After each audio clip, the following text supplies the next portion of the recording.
Welcome back. Now another thing you can do is you can post an excerpt of your live stream once the recording has been completed to your social media sites.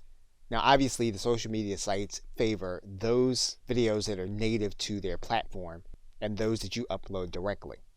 So what you're going to do is you're going to go inside of your Creator Studio. Once you get inside of your Creator Studio, you're then going to look for the video that you want to post an excerpt of. You'll then need to go inside of your video manager. Once you get to your video manager, what you're going to do is you're going to go to this drop down arrow. You're then going to click download MP4.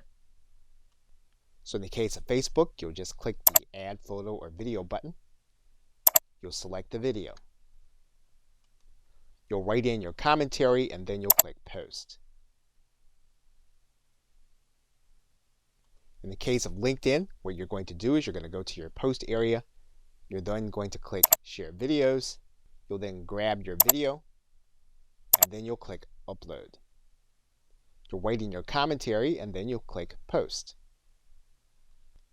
In terms of Twitter, what you're going to do is click the tweet button. You'll then click this button where you have this file chosen. You'll grab your video. You'll click open with free conference call. Now Twitter is going to allow you to create an excerpt regardless. So it's only going to allow you a certain amount of time for your video to play. So you'll select your excerpt.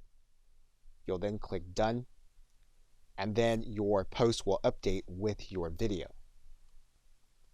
Now obviously if the goal is going to be for people to watch your live stream, you don't want to put the entire recording of your content on the social media sites. What you're going to do is you're going to pull it into your video editing software. In this case, we're using an older version of Camtasia. We're then going to pull this down to the timeline.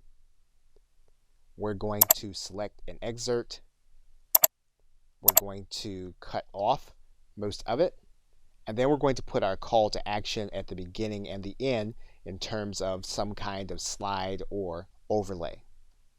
And basically what you'll do with this edited video is you will remake the video with your call to action. Okay, so with that, thanks, and I will see you in another video.